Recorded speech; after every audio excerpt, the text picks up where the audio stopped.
What is going on, guys? Welcome back to a brand new video. Today we're going to be talking about Venomancer and why this hero is being slept on a little bit. And I think Venomancer has been a pretty decent hero for the last few patches. Like, you either hate this hero or you spam this hero. It's kind of the way it works with Venomancer, and I've noticed that there's really no middle ground when it comes to playing this hero. You either hate the hero and you really despise playing up against it and just seeing it in general, or you love the hero and you're a Grandmaster Venomancer.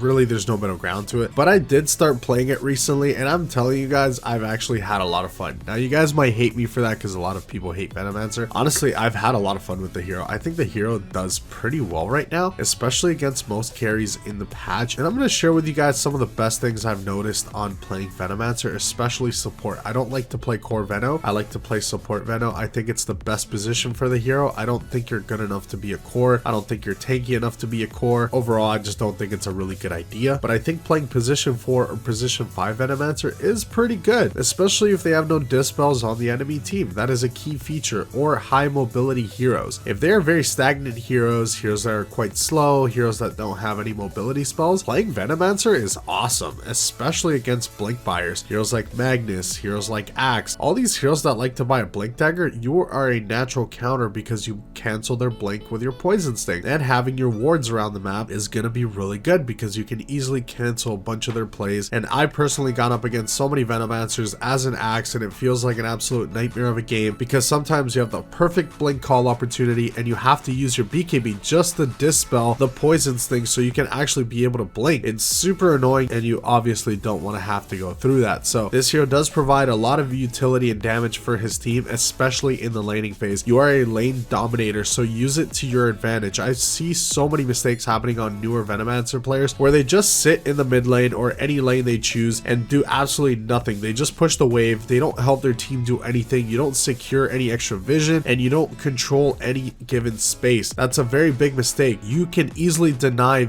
a lot of areas of the map for the enemy team, or at least you can contest them with the wards. And if you buy yourself a Glimmer Cape, you'll most likely get out scot-free. So there's a lot of things you can do around the map with the Veno. Don't stay passively in one lane. Just move around the map. Act like you are a mid laner. Go around the map, make plays, and a lot of these heroes are not going to see it coming because Venos usually like to stay in one area. I play super aggressive. I buy Tranquil Boots on my Veno, and I'm constantly running around the map. I don't even buy Mana Boots. I just want to be speedy because if you get caught as a Veno, you will most likely die. The hero is super squishy, so I make sure that I always have a really good position and that I am always using my mobility to my advantage. Once you have Tranquil Boots, you are quite speedy. So let's talk about the build. You guys are going to get Tranquil Boots into a 1, and then you're going to get a Glimmer Cape or a 4-staff. You can get both, but usually Glimmer is the best choice. And then you're going to get yourself a Shard and an Aghanim Scepter, so this is more for the mid to late game. You could also build a pipe if your team needs it. You can always build auras on the Veno. It is a pretty decent idea. You could also build Vlads if need be. Veno could kind of build whatever the team needs. You can get Solar Crest, but usually Axe is a really good idea, and these items will help you control areas of the map. But be very mobile. Use the map to your advantage. Constantly push, but constantly help your team out. Go for rotations. Go for ganks. This hero is awesome at doing that. You'd be surprised. You don't always have to stay in a certain area, and if your team is struggling, you can easily go help a side lane, control the area, and start denying farm for the enemy. You can do this on the Veno, and even if you die, and you can provide vision for your team thanks to the plague wards, and your ultimate is definitely no joke, especially with the Patience 0 facet. It is the way to go. I think it's really strong. It's even strong in the late game. Once they use their BKBs, you can even get yourself a blink dagger for even better results. You cast your Noxious Plague and you're going to be getting kills left, right, and center. Once BKBs are on cooldown, this hero is an absolute menace, and if they didn't buy enough dispels, it's a pain in the ass to go up against the Veno. And one of the reasons people fail at Veno and the hero is only good in the early game into the mid game and not really great in the late game is because people don't really prepare for the late game, and they don't really cast their spells properly when it comes to it. They start using their entire kit when BKB is available. Why would you do that? You have to use your spells when the BKBs are on cooldown. If they're off cooldown, just reserve. Just poke around, do a little bit of damage with your wards, maybe force a BKB here and there, get your team to force them. Once those BKBs are forced, it's your time to clean up on Veno, and that's something I realized I have been very effective at doing, and just cleaning up fights, and they've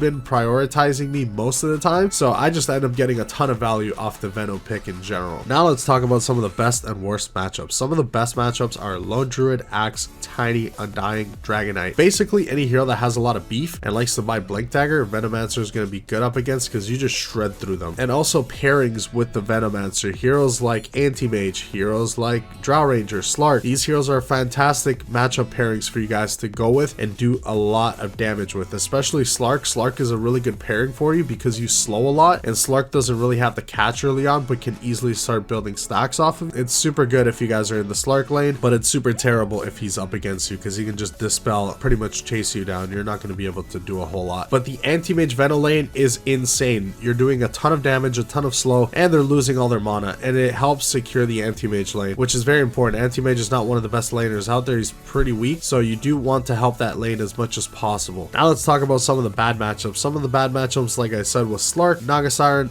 Broodmother, Phantom-Lancer, Morphling. Basically any hero that has an innate dispel will do very good up against you, or illusion heroes. Illusion heroes do very well because there's just multiples of them. They can clear your plague wards very easily, and you're mostly a single target hero, so you don't really do very well. Let me know in the comments below, what do you guys think about Venomancer? Do you guys hate Venomancer, or do you guys spam Venomancer? Because typically all I've seen is either you hate the hero or you love the hero. So I would definitely like to know in the comments what you guys think. I will see you guys in the next one. Thank you so much for watching.